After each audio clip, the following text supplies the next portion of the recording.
It's nearly midnight, at least in the Mountain Time Zone. Do you know where your Denver Broncos are? Hopefully sleeping, because they've got a busy day ahead of them Wednesday. First day of training camp. Well, not really training camp. It's what they call an acclimation day. They have 2 of them before the real thing starts on Friday. Mace here, otherwise known as Andrew Mace. Most of you watching this know me. Some of you don't. Little late night Broncos conversation, at least late night here in the Mountain Time Zone. I heard from some of you checking in from points all over the world. So maybe wherever you are, it's not late night. Maybe it's early morning, middle of the afternoon. Maybe it's even evening. Who knows? Maybe you're in Hawaii. It's the evening. Maybe it's still early Tuesday night. Wrapping up a really kind of the first day of the season. That's what this is. It's the Tuesday. It's not always on Tuesday, but it has been the last couple of years. The kickoff to the season. It feels like the first day of school for the Broncos.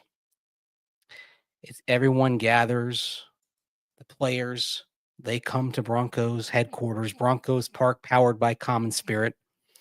Everyone has to say that. Players gather, even those of us in the media gather. For some of us, we haven't seen each other in a month or so. So it's like, hey, what did you do on your summer vacation? Where did you go? One member of the media, Chris Thomason of the Denver Gazette, went to Armenia, Azerbaijan, and Georgia. Not the U.S. Georgia, but the Georgia on the other side of the globe. I went to Georgia. I went to the state of Georgia, not the nation state, but the state in the United States. I didn't go very far. But yeah, it's everyone kind of coming back to school. That's what Tuesday was for the Broncos. Everyone coming back, hopefully refreshed, hopefully feeling good, getting settled in, ready for the season, hopefully rested. That's the key thing, because this is the start of the marathon. The start of what the Broncos hope will end up in Super Bowl 60 in Santa Clara, California.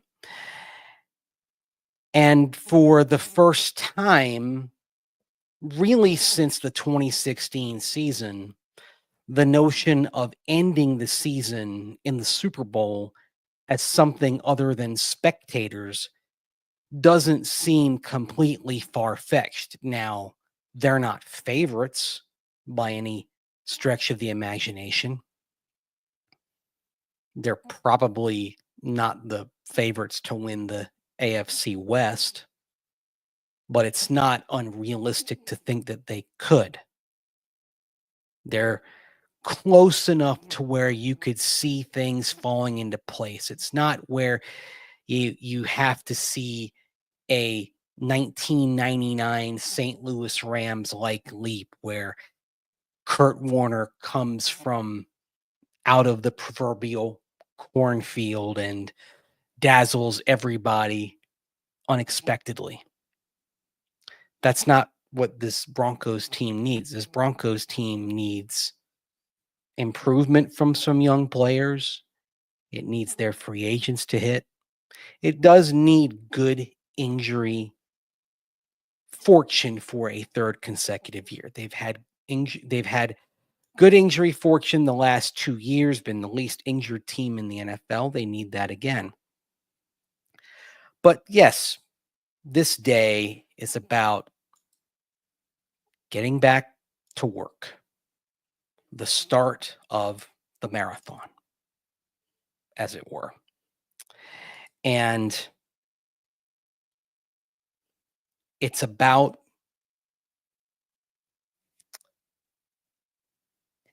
sort of setting the expectations a little bit. Now, that being said, you set the expectations, but you don't want to think too much about the end goal. I think that's sort of a key thing. It's a fine line for players. You want to be thinking, okay, yeah, sure. If things go well, our goal is the Super Bowl. You always want to have that as the goal. That's everyone's goal, right? But if you're thinking too much about the Super Bowl right now, then you're never going to get there. It's a matter of taking it day by day.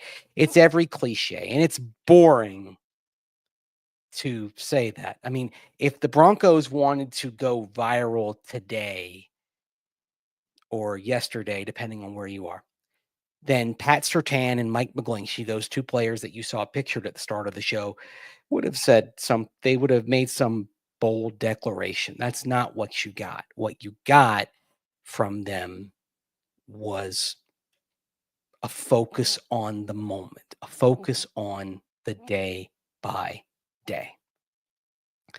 But the media, on the other hand, didn't really want to play that game. In fact, the first question asked of Mike McGlinchey was literally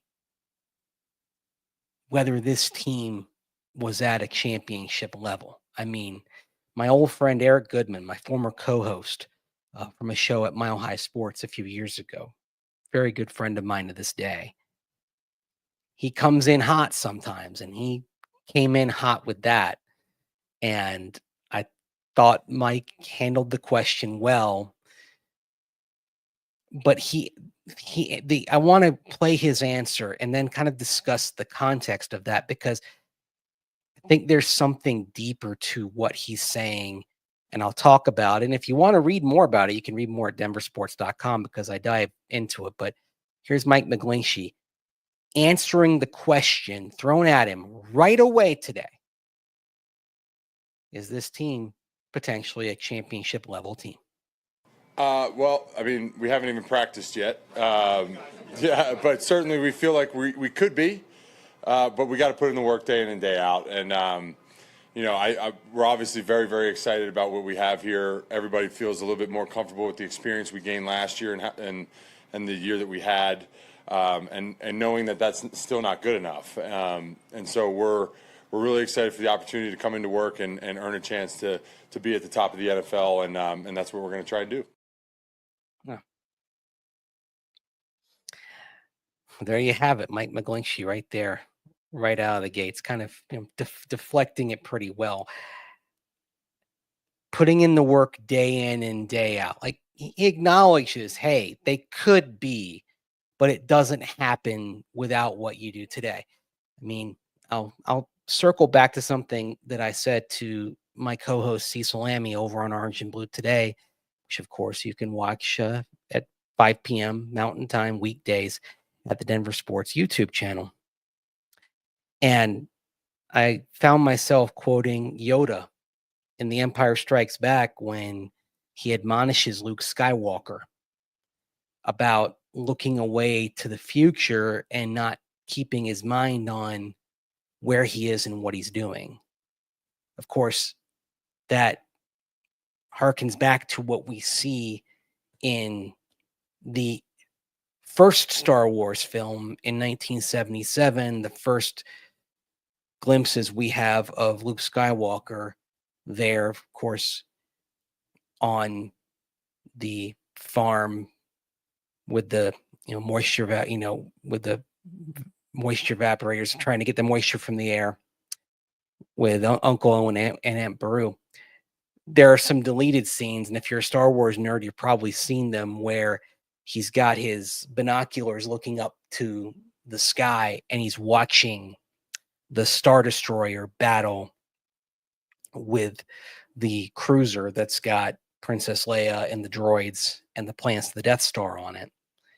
But and I sort of wish they'd kept that scene in, because that shows Luke Skywalker not having his focus on the moment. His focus is on the far away, even though that far away ends up, of course, coming very close to him and bringing him into it. And it ends up, being right there far quicker than he imagined, of course.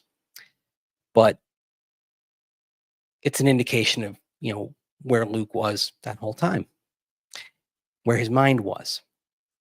If you put too much of a focus on the future down the line and ignore the present, you'll never get there. So the Super Bowl, the playoffs, all that stuff, it's great. That should be the goal. But when the Broncos get on the field at 9:30, 10 a.m. Mountain Time Wednesday morning, their focus has to be on that practice. And they know that. They've got a pretty good sense of that. I'll actually play a soundbite here, another soundbite here from Mike McGlinchey. When I asked him about Bo Nix's progress and how he'd grown from week 1 of last year to where he is today, there's one specific part I'm going to focus on. First, play the soundbite, and then I'll kind of zero in on the part that I want to break down here. Here's Mike McGlinchey. Well, certainly the experience of playing football games in this league is very, very valuable.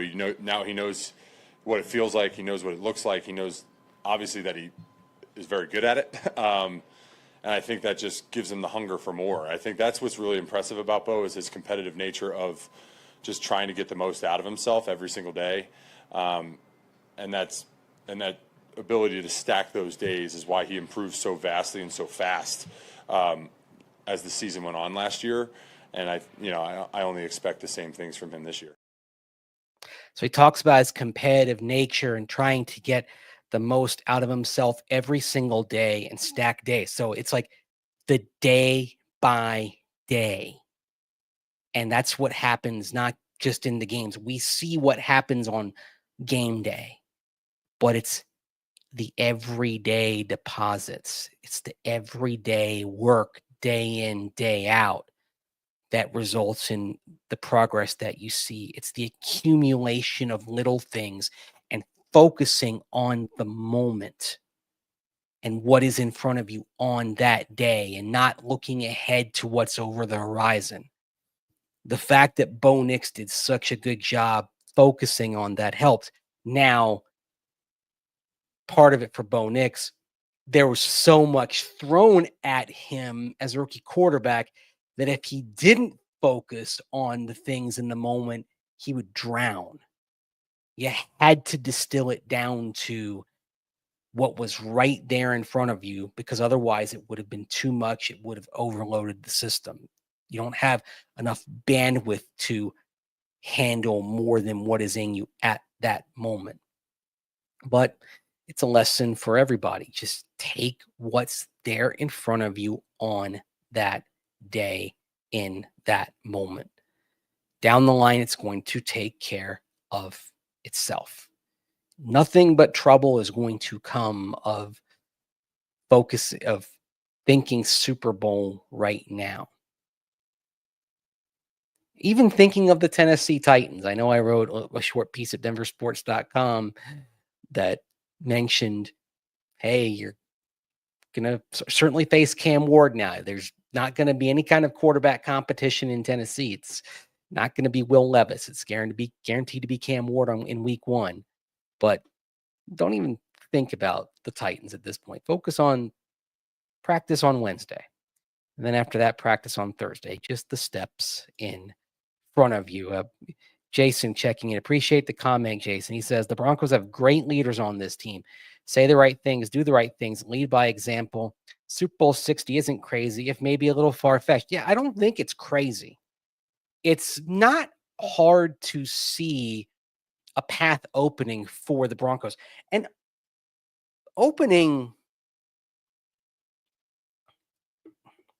it's not hard to see a path opening even if they're not the number 1 seed. Now, I do think they need to win the division. I still think winning 3 road games, even with what should be a superb defense, winning 3 road games is probably a bridge too far for anybody in the AFC. It's just too tough, too demanding, too much has to go right. And maybe that's another thing for the Broncos. Focus on the day by day right now. And then when you get into the regular season, if you end up stacking wins and maybe you're sitting there in good position at midseason, maybe you're 6-2, something like that, where you can start to entertain thoughts of something big. Perhaps the best thing you focus on, if you focus on a goal, perhaps the best goal to focus on then in the regular season is simply division title. Make sure you get at least that one home game under your belt. It's quite conceivable for this team, even if it's the 4 seed, to see getting that first win at home in the wild card round and then getting a couple of wins on the road. That's doable. There's a decent list of teams that have done that. The list of teams that have gone road, road, road and gotten to a Super Bowl is short. So I think that's actually a good place.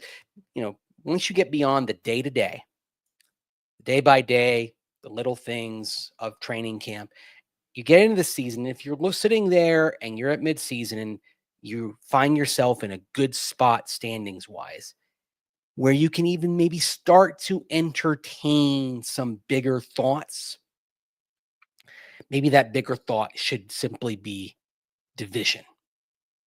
Get that home game. That may be the place to begin this. I think it's where you begin. Eminem checking in. Loving this night owl format, Mace. It's nice to see the Broncos finally getting the respect they deserve of the national media. Are injuries the only thing you see that will derail their season? No, there are other things. I mean, injuries are the big thing, of course. I talked a little bit about it last night. An injury to Evan Engram could cause a lot of problems because in terms of that joker interior target tight end, there isn't a great option behind him. You have tight ends, of course, but they are more in line types, not as dynamic pass catchers. Adam Troutman, Nate Adkins. You know what those guys are. They can do certain things well, but they don't bring the same kind of dynamic threat as a pass catcher as obviously Evan Engram does. Certainly, there are some positions, I think we saw it last year inside linebacker. I don't think you want to lose either Alex Singleton or Dre Greenlaw. You're cautiously optimistic about Drew Sanders and his progress, and certainly Justin Sternad has experience, but you kind of saw what happened when you lost an inside linebacker last year. Although again, you're better depth wise. I mean, you've got Singleton back, and you've exchanged Dre Greenlaw for Cody Barton. I think that's a massive upgrade, obviously. But safety, you don't want to lose Hufanga. I think a lot of the improvement for this team on defense is probably centered around Talanoa Hufanga and what he brings. I think another guy who's indispensable, obviously, is Pat Surtain. I think Zach Allen's indispensable as well. Not that you don't have some solid defensive linemen, but his interior pass rush skill set is special. There's not anybody else in that D-line room who's 40 quarterback hits. There just isn't. I mean, like I've mentioned, that 40 quarterback hit number, that's something that in the last 7 years only Aaron Donald among interior defensive linemen has done. And when you've done something in a season that only Aaron Donald has done, Aaron Donald, who arguably is the greatest interior D lineman in the NFL in history. I mean, I say arguably. Maybe he's not. I mean, I don't want to get too much into hyperbole, but he's in the conversation. I mean, he's in the pantheon. I mean, he's in the club with guys like Mean Joe Green. That's how dominant he was. I mean, J.J. Watt, another interior defensive lineman, he's in that club as well. I mean, truly extraordinary players. And Zach Allen did something that Aaron Donald did that matters. It tells you how special he is. And if you lose him, there's no replacing him. So yeah, injuries could derail it. But what else? That was, that was what you asked, Eminem. What could derail the season? Well, let's start with Bo Nix. We assume he's going to get better. We know he's putting in the work. He's going to have to adapt to how defensive coordinators are adapting to him. They've had an off season to study him. We saw down the stretch, starting with the Raiders game in Las Vegas, we saw them force him to throw deeper and outside more, take away some of the rhythm and timing stuff on the interior, the seams down the middle. They got him out of the rhythm there. We saw the Broncos got past that against the Raiders, a little more trouble against the Browns, some more turnovers. But we also saw him get better at adapting to it. And then we saw by the Bengals game, he's hitting some passes that he wasn't hitting earlier in the season. You could say those 2 touchdown passes to Marvin Mims in the fourth quarter, those weren't clubs that he had in his bag earlier in the season, but he had them by the time they got to Cincinnati. So Bo's going to grow. He has shown an adaptability to what defenses have thrown at him. So now we'll see again, how does he adapt to what they do? And also Sean Payton, like how does, what's his counter move here? So that's the thing. If they adapt well, then the Broncos keep on flourishing. If not, then it'll be a struggle. If Bo Nix is the same quarterback as he was last year, if you're the same, you're going in reverse. So he's got to make progress. That's the thing. You can't be static. Nobody's static in this league. You're either progressing or regressing. You're either going forward or you're going in reverse. Nothing stays the same. The NFL is a river. It's always moving. The water's never in the same place. It's always flowing. So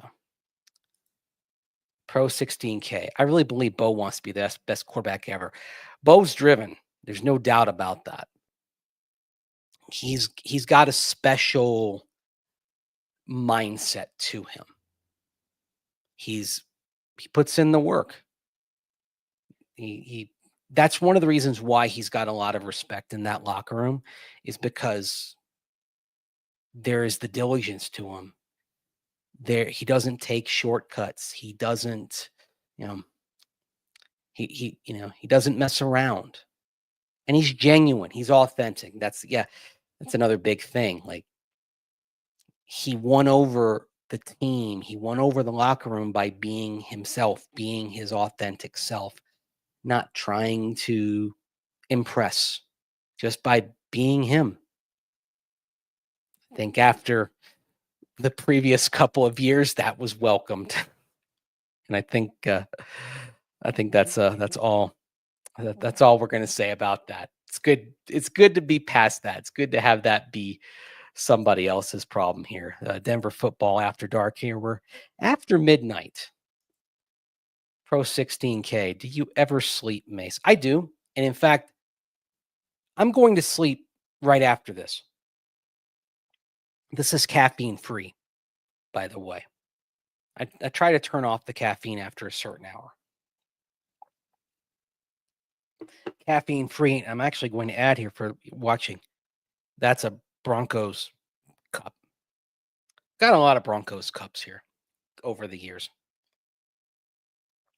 I could use another team cup because I've got a whole collection. In fact, I had a Bengals cup I was using earlier today when I was working on my stuff when I came back after the press conferences, but wanted to have a Broncos cup for this one. But yeah, I do sleep. And when I get done with this, I'll probably get a good solid 8 hours and then back over to Broncos HQ for another day for the acclimation day. I'll be out there. Practice schedule start 10 a.m. Mountain Time and then goes to about 11:30. We'll hear from Sean Payton, expecting to hear from a couple of players, and then I'll have a recap. I'll probably do a quick recap that'll be on the social channels and also on my YouTube. It'll be on the Denver Sports social channel as well. I will have Orange and Blue today. I'll have a written report as well. And then I'll be back here tomorrow night. So if you want to know what's going on, one way or another, I'll have you covered. Roger Dreyer, what a 180 turn from Russ to Bo in the locker room. Yeah. Yeah, that was a thing. I mean, really, the 180 turn even was happened with Russ to Jarrett Stidham. The week that Sean Payton moved from Russell Wilson to Jarrett Stidham, the reaction of teammates to Stiddy. Guys, they love Stiddy. Everyone loves him. It's funny that Sean Payton calls Bo Nix Ferris Bueller. He did at the press conference last year. But Jarrett Stidham has another thing about Ferris Bueller. If you recall the movie, there's the scene where the secretary of Ed Rooney, the principal, goes through all the cliques of the school and says, they all adore him. They think he's a righteous dude, in that Midwestern sing-song accent. That's Jarrett Stidham. Like, everyone in that locker room loves him. Like, he goes beyond all the cliques. Like, and guys play hard for him. If Bo Nix gets injured, yeah, the Broncos are in a spot of bother, no doubt. But that team will play really hard for Stiddy. They play really hard for Bo Nix, but they will play just as hard for Stiddy as they do for Bo. The big question is, Stiddy certainly has his limitations as a quarterback, but he's now in his third year in Sean Payton's system. And we've seen with Sean Payton backups, they do better once they're in at least their second year. Like Teddy Bridgewater, for example, he came in as a backup in 2018, late in the season in a mop-up game. His first year with the Saints, it didn't go well. A year later, he comes in when Drew Brees is hurt and he tears it up, and that earns him a contract in Carolina the following year. So what I'm saying there is that with Sean Payton's backups historically, once they're past that first year, they tend to make a good acquittal of themselves. And the Broncos, they could have gone another direction as a backup, but based on what they saw in practice, what they saw in the meetings, how well Stiddy got along with Bo Nix, they signed him to a multi-year contract. So I'm going to put my faith in that if Stiddy has to come in, he could do okay. Basically, the whole equation, as a wise person in football told me long ago, with your backup, you're asking to go 500. Can the Broncos go 500 if Jarrett Stidham had to play 4 games? Hopefully they can. McGlinchey praised Zach Streif. Roger said, yeah, at the end of the press conference, he did a lot of praise for Zach Streif. Zach Streif, of course, moved up to assistant head coach, one of the coaches who got that title promotion in the offseason, along with Davis Webb and Jim Leonard, 3 coaches who are very much going places. Broncos were fortunate to keep all 3 on the staff. Davis Webb working with the quarterbacks and Jim Leonard working with the defensive backs, mostly with the safeties. Keep an eye on what happens with Jim Leonard. If the defense does as well as I think everybody hopes it will, then Vance Joseph maybe comes in line for something bigger coaching wise. And Jim Leonard, I think, is the logical candidate to move up and become defensive coordinator. Jim Leonard's going to be a head coach somewhere, NFL, maybe major college. I know there were a lot of people who wanted him to get the job at Wisconsin after he was the interim head coach, and they of course went with Luke Fickell. It's not going well so far. I know Badger football. It's another thing I watch closely, and I think not keeping Jimmy on there might have been a mistake. But I'm happy to see Jimmy here, because that's better. It's better for the Broncos. Jules, love to see this, Mace. One can clearly see how much you enjoy speaking everything coming to your mind. Yeah, and I like getting the comments. I thought about doing this and having it pre-recorded. Apparently, pre-recorded shows are better for the algorithm, but I'm better feeding off of what people are saying. I don't think I do well just talking without kind of something coming at me. So I sort of feed off this. I think the only thing that I might have to do is just sometimes say, okay, I've got to cut myself off here because I do have to sleep. So I know last night I went nearly an hour. I'm probably going to cut this one off at 40 minutes tonight because I do have to get some sleep and get some shut eye. But I do like this. I need to put in reps. This is another thing. This channel, this Mace Denver channel, I refer to it as the test kitchen. What I do over at Denver Sports, that's kind of the primary thing. That's my job. This is where I experiment with things. This setup with the low light and all that. We've done the after dark things over at Denver Sports, but me doing a solo show, this is me. This is a test kitchen. This is okay. We might break some eggs make a mess making some omelets over here, but I do it here so I don't do it over on the stage that is the company stage. Basically, that's and that's okay. Also, we've got a very specific thing we do algorithmically over there, and here I don't worry about that. It's just okay. Let's try something and see if it works, and see if it doesn't. What the hell are you up so late, Mace? I'm a night owl. I function better at night. I think better at night. That's it. So training camp's a little rough on me. It's not quite as rough as it used to be, with practices not starting until 10.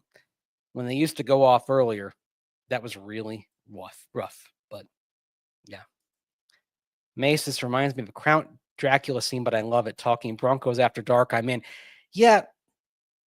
It just somehow doesn't seem appropriate if I do this in bright light. Like I have to kind of accentuate the mood. Now, I have thought that there may be times when I can't get the lighting right and it'll have to look different. Like I've thought when it's on the road in the San Francisco Bay Area for the joint practice in a few weeks, and I'm sitting there in the hotel room. If I can't get the lighting right, it may have to look a little bit different, and we'll just deal. But when I'm here in the home studio, it'll look like this. It's pretty easy to facilitate it this way. Jim Leonard, Rogers says, Jim Leonard not coaching for the Cowboys. Jerry will not top bid for him. Yeah.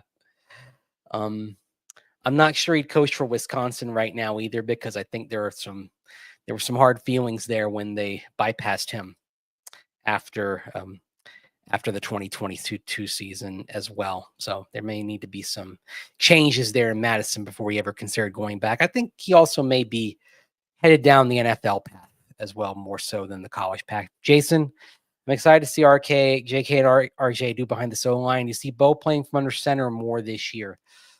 Ooh, interesting. Maybe. I think it depends how the running game looks. I would like to see more play action. And again, I think the success of the running game may determine whether we see more play action. And if we see more play action, that I think means, yeah, we'll see more under center as well. So we see more play action, then I think we see more under center. I think it all kind of works together. So hopefully, I think it'd be something to help bring this offense more towards Sean Payton's vision. He's had to adapt it. It hasn't looked the way he really wants it to. Now he's got more pieces and a quarterback who has more on his menu. Now you can do a little bit more.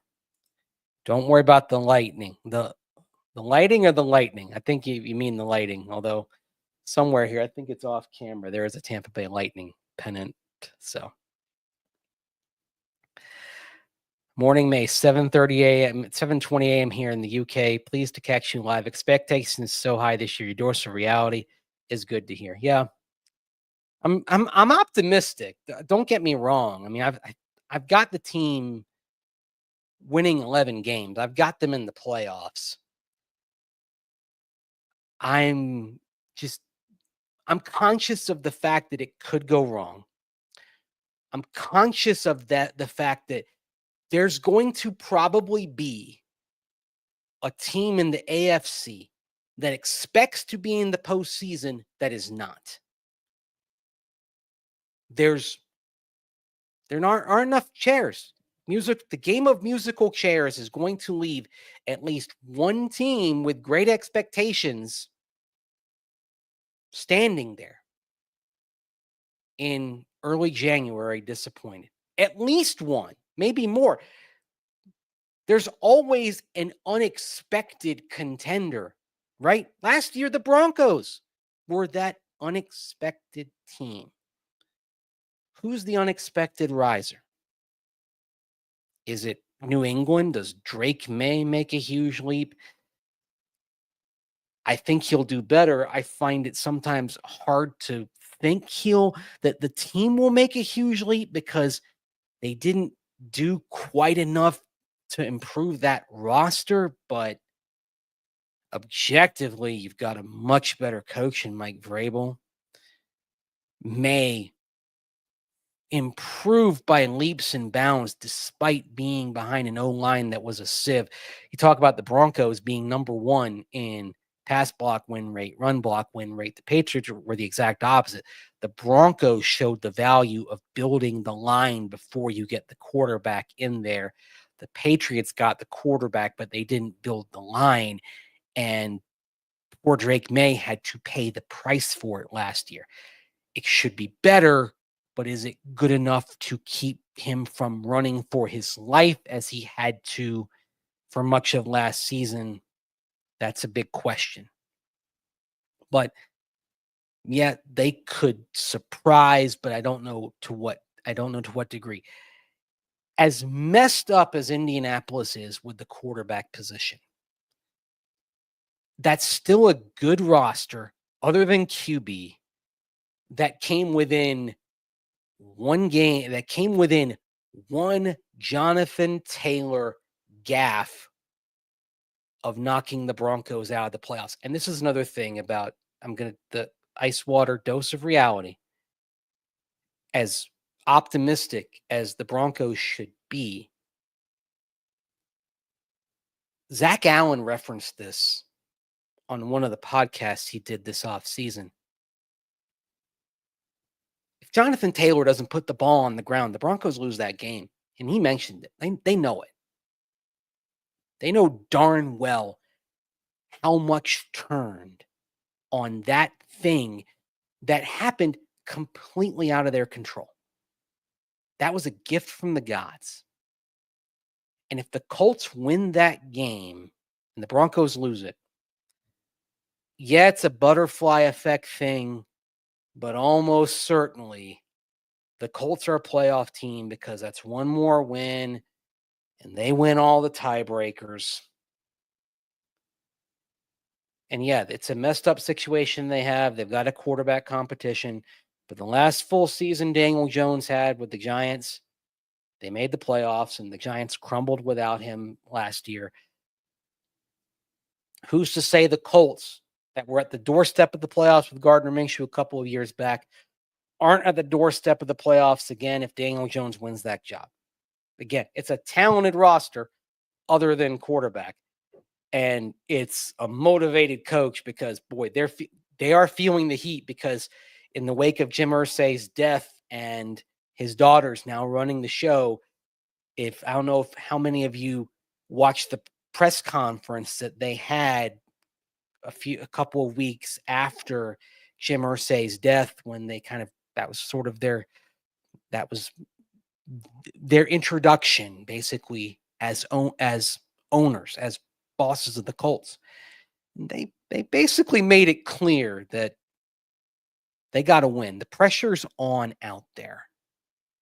So pressure can burst pipes, but it can also create diamonds. So the Colts are one of those sneaky teams they're really interesting to watch. But, everyone looks at the quarterback situation and thinks they're so messed up, but it's a good roster other than quarterback. So we're going to see them in week 2. It's one of the matchups I'm really fascinated to see because we know what that game was like and how it was trending. And you got to go to Indianapolis, and it's a noisy place to play. So keep an eye on that one. Whoa. What's this? Punish Midnight. Mace on my timeline. Yeah. Yeah, on your timeline. Talking at you. 433 people are watching this. I mean, that's not as much as Orange and Blue today because my YouTube channel doesn't have as many followers, but I mean, shoot, appreciate it.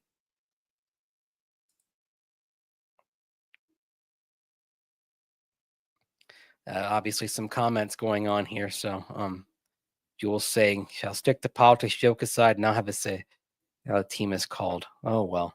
Oh, that's a comment. People are talking about wanting to bring back the name in Washington. I'm staying out of that one. The Washington team nickname. Staying out of it. I retired a few years ago from political commentary. I wasn't doing anybody any favors. I wasn't changing anybody's minds. And it was actually doing some mental health damage to me. So that's why I retired from political commentary. So I just keep it on football and that's it. And so appreciate asking about it. But I'll just say I've got no problem with Washington Commanders. I would have stuck with football team because I thought it had a certain understated stupidity. I think that was from the outlaw Josie Wales. That there are many football teams, but there is only one football team, as I said back then a few years ago. So I didn't have a problem with football team. I think Commanders is fine. I love the new uniform, or the old new uniform that they're bringing back. I hope they wear it for the throwback. I hope they do a throwback-esque weekend when the Broncos are there. I think even though it's a Super Bowl 22 potential kind of look, which is a bad day for the Broncos, I would love to see a throwback matchup, Thanksgiving weekend, Sunday Night Football. Broncos wear their throwback uniforms. Washington wears its throwback type uniform. I think that would look beautiful. And for a Sunday night matchup, national television, just give a huge audience something glorious to look at. That would be it. So, what do I think of Washington not paying Terry? I get the whole thing of, he's 30 years old, blah, blah, blah. I have been McLovin, some McLaurin, ever since he was at Ohio State. I mean, back in my orange and blue days, 2019, I was pounding the table. Ryan Edwards and I both pounded the table for the Broncos to pick him. They picked Draymond Jones, and Draymond Jones was fine, but man, I have been on team Terry McLaurin from the beginning. Washington, pay the man. And you've got a cost control quarterback, one of my favorite phrases in the world. I love saying it now with the Broncos here for the next few years. It's one of the reasons I say, hey, you can pay Nick Bonito and Zach Allen for the next 3 years because you have a cost control quarterback. Washington, you can pay Terry McLaurin because you have a cost control quarterback. And what helps that young guy in Jaden Daniels more than someone as uber reliable there as a target as Terry McLaurin? Pay the man. Pay the man. Jules, is European almost every team's called Football Handball Sports Club. It's a nice name. By the way, a new soccer team, a women's soccer team here in Denver, Denver Summit, and they're going by FC, Football Club. And there are some over here that say, why are we doing football? Why isn't it just soccer? Because it's American. It should be SC. So anyway, that's always something that that gets discussed here. So anyhow, 83 Atwall. First impression of the draft class, RJ and Pat. Okay. RJ Harvey, man, he's got incredible burst. Incredible burst. Just, he looks different than the other running backs when he carries the ball. Now we'll see J.K. Dobbins out there. I'm looking forward to watching him.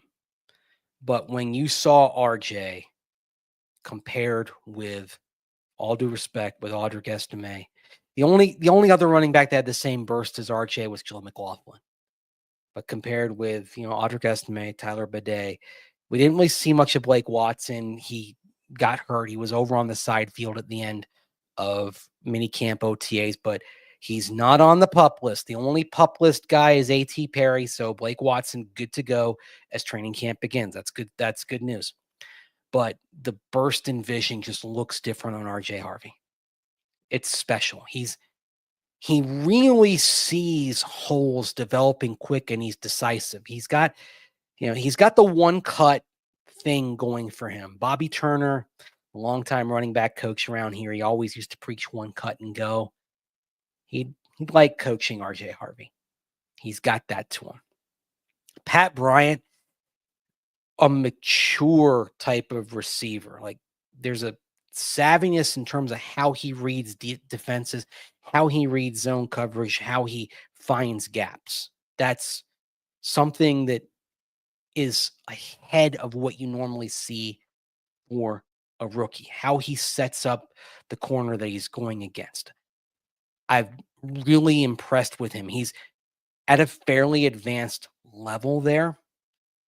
I think the route running can get a little bit sharper. I think we'll see that come. He's a hard worker. It's one of the things they liked about him.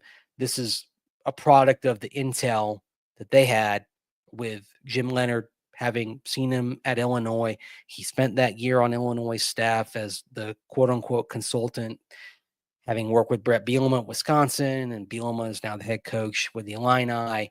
And Leonard kind of wanted a part-time job because he was coming off hip surgery, and Bielema put him on the Illinois staff. And that gave him some exposure to Pat Bryant. Liked what he saw, brought that information to Sean Payton. It's a big part of why Pat Bryant's a Bronco. So, Pat Bryant, it'll be fascinating to watch him because Troy Franklin's better. Devon Vele is better. Both of those two look like they've built off of last year. And Marvin Mims Jr. is going to have a huge role. He's not going anywhere. But Pat Bryant changes the dynamic of that room. I mean, Pat Bryant might leap past Franklin or Vele. We'll see. The wide receiver competition is going to be incredibly fascinating. And I know, and I'm looking for the comment here, and sorry if I don't find it here, but I know somebody mentioned it, that it's potentially one of the best competitions and one worth watching in camp. I agree.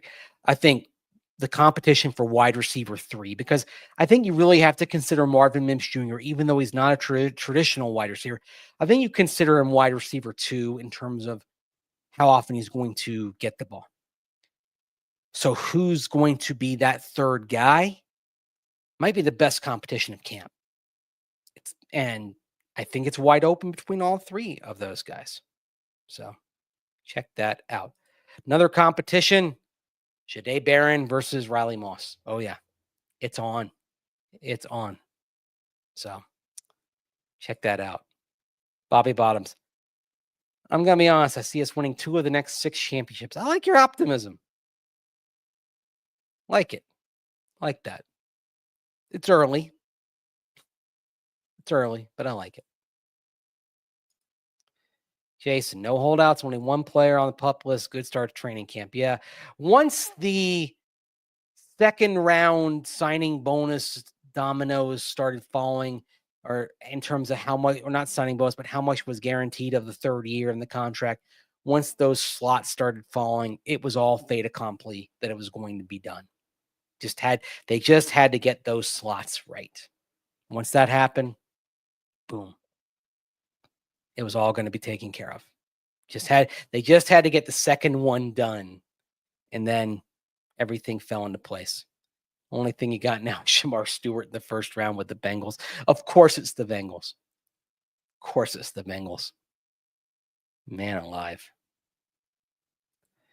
Will SP, have you ever been able to see any of the dissent from the NFLPA leadership being compromised from our guys? Haven't seen any indication. Pat Surtain was asked about it on Tuesday. Really kind of just not much to his comment. I don't think you're going to hear very much publicly about that right now. So, but nothing, it didn't really get much of an indication today.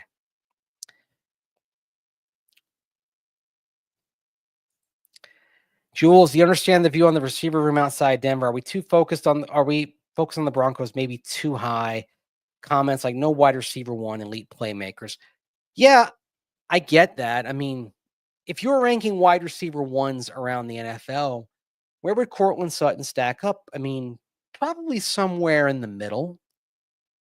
And that's fine. I mean, I don't think he's a top 10 receiver. But I think that also means you have an earnest discussion contract-wise about what he's really worth. And with Court, you don't necessarily want to pay him like top 10 receiver money, because that's maybe not what he's worth. And the other thing, I mentioned these other receivers. You have that group of 3. You also have Marvin Mims Jr., and part of his equation, of course, is returns. Marvin Mims Jr. is going to be coming to a contract here in another couple of years. So you have to think about that as well with the Courtland Sutton contract. Because maybe, are you looking at, could any of these 3 receivers be a wide receiver 1? Or are they complementary parts? Does Marvin Mims Jr. become somebody you pay, but you come up with something different? Are you paying him like a Cordero Patterson plus? It's a unique case because he's a starting wide receiver who may well become the best returner in the league, but he's a first-team wide receiver as well. But he may not get enough touches as a wide receiver to be wide receiver 1. He's maybe wide receiver 2, like I said. Where does he end up slotting in? I see a scenario potentially where Marvin Mims Jr. ends up with 10 touchdowns, but is it 6 receiving, 1 rushing, 3 on returns? How do you end up working with that contract-wise? That figuring out his contract might be difficult because there may not be a template from Marvin Mims Jr. But again, you've got him. If you're thinking about paying him after the 2026 season, where does Courtland Sutton fit in? Maybe you look over the horizon at the draft class as well. Because, hey, you keep taking receivers. I say this time and again, the position that college football has no problem producing is wide receiver. Even in years that are considered bad in the draft for wide receivers, there are receivers that end up contributing. It's not like quarterback where it's like, okay, maybe this is a year where nobody or one guy is going to hit. There are always receivers. And I think that's something you think about as well with Courtland Sutton. The young receivers you have, plus the fact that you may be able to find guys. And also with Courtland Sutton, was last year his peak, or is there another level to him? Maybe with Courtland Sutton, the best play is not do something at the moment. Maybe you let this go into the regular season. Maybe you see where he is after 8 games. Maybe it's not just seeing where he is after 8 games, but seeing where the other guys are, seeing where Devon Vele is, Troy Franklin is, Pat Bryant is. Because if 2 of those guys show signs of being potential quality starters, all of a sudden, do you need to re-sign Courtland Sutton? So, what is a wide receiver one? Does it have to be big body X? What are the qualities that set you apart? It doesn't have to be big body X. To me, the wide receiver one, it's defined less by body type and more by reliability and more by how many times are they the primary read. So it's also, and it's a cliche thing, but it's 3rd and 8, 2 minutes to go. Are you going to that guy even if CB1 is on him? That's wide receiver one. So, I mean, let's say you're playing the Jets in London. Your wide receiver one is facing off with Sauce Gardner. Are you still designing a play where that's your primary read? Or are you saying, oh, I want Sauce out of the picture, I'm going elsewhere? If you still trust your guy against Sauce as a primary, that's a true wide receiver one. If you instantly decide, okay, my best option is to go elsewhere, then you're probably looking for another wide receiver one. That to me is a litmus test of how to define a wide receiver one. Other teams would define it with Pat Surtain. I'm saying Sauce Gardner because you're never facing Pat Surtain in a game because, thankfully, he's yours. So, anyhow. Hurt Talking Heads saying they might not be a starter. Would that be a bad draft pick if that's the case? I don't know how I feel about that. Pat Surtain wasn't a full-time starter when he began back in 2021. So don't worry about that. Don't get caught up in starter or backup, okay? Because Jade Barron might not be a quote-unquote starter, but he still might be playing 70% of the snaps because he might be coming in nickel packages, dime packages. Like he might be everywhere in sub. They might be moving him around. You know, Pat Surtain talked about today, he's learning multiple spots. They're going to find places for him. He may not be a quote-unquote starter, but you might look at that play count on Monday morning and see, oh, he played 68% of the snaps. Buddy, if you're playing 68% of the snaps, if you're playing more than half the snaps, you know what you are? Basically, you're a starter. Maybe not in technical definition, but in all practical purposes. So don't worry about that. Don't fret about that. That doesn't matter. Focus on his use. the snaps he's playing, the number, and also when. Because maybe, let's say it's a low snap count, but it's a lot of third downs. And he's playing high leverage snaps. He's playing when it matters most. That matters too. If he's out there for the important plays, the high leverage plays, okay, maybe it's a game where he plays 35, 38% of the snaps, but they're tilted toward third downs. They're tilted toward 2 minute. Okay, fine. That's a first round pick who's playing when it's important. So don't get worried about that. Bernard, I'm worried about Alex Singleton. Always takes 2 years to fully recover from an ACL. Who is the backup will become the real weakness to this defense. Justin Sternad, primary guy right now, just because of the experience as starter. Let's see what Drew Sanders does. Drew Sanders and Sternad work together because Dre Greenlaw and Singleton were both rehabbing. So Drew Sanders and Sternad both with the ones during offseason work. And Sanders is progressing nicely. Higher ceiling. There's athleticism. There's nice pass rush ability as well to him. We saw that at Arkansas. He's maturing. He's learning the defense well. So I'd say keep an eye on him. I'd keep an eye on him. I think they would like Sanders to step up and be the primary backup. But Sternad still, even though he did struggle down the stretch, the starting experience is a security blanket there.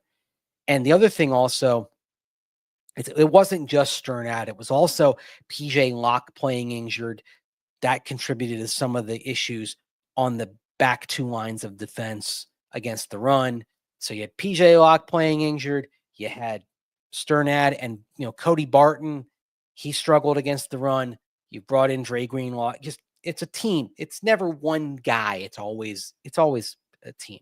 So anyhow, Jules, anyone on the roster bubble we see with trade value?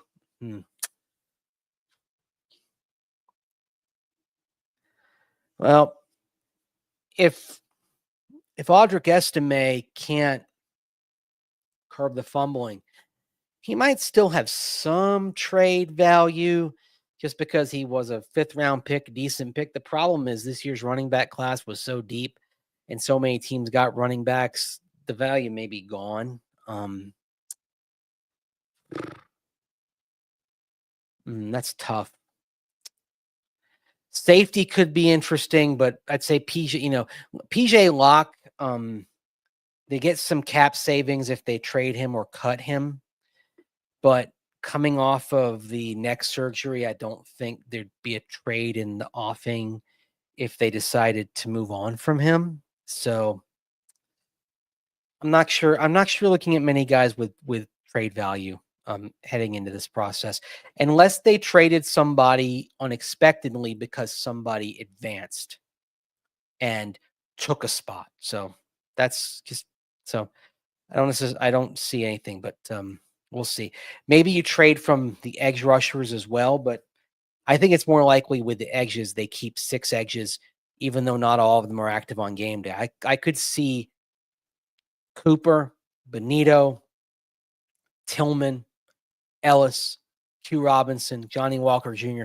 I could see them going heavy and all of them making the 53, just like they went heavy at tackle last year and had Frank Crum making the 53 as well, even though he wasn't going to play. So, wow, over an hour again. I said I wasn't going to do it, but I did do that. So it's my bedtime. So appreciate you joining me. We're up over 500, so more than last night. All of you here late at night, although I know for some of you it's not late at night. It's the morning, it's midday, afternoon, wherever you are around the world. Thanks for hanging with me today, and thanks for finding my little corner of YouTube, Twitter /X.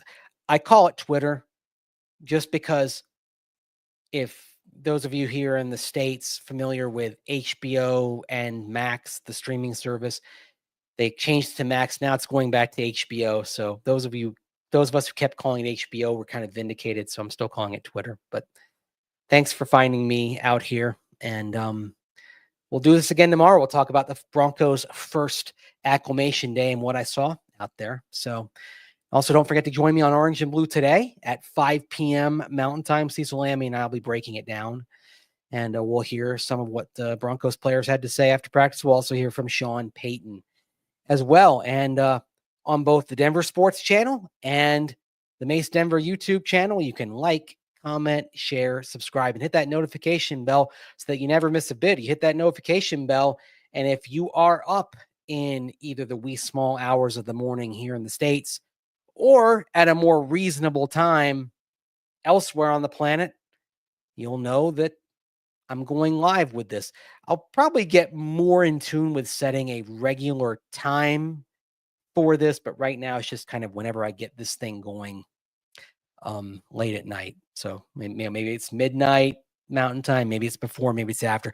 I'll probably start getting in the flow of doing this before midnight as we get into training camp, simply because I will need to get to bed a little bit earlier so I'm ready for training camp in the morning. So I'd say probably as we get into real training camp starting on Friday, may start expecting this about, say, 11 p.m. Mountain Time. So just give you some advance notice and be ready for that. So thanks for joining me here, and I will talk to you next time here on Denver Football After Dark, and I'll talk to you before then on Orange and Blue today, Wednesday, 5 p.m. Mountain Time. See you then. Take care. Thanks for watching.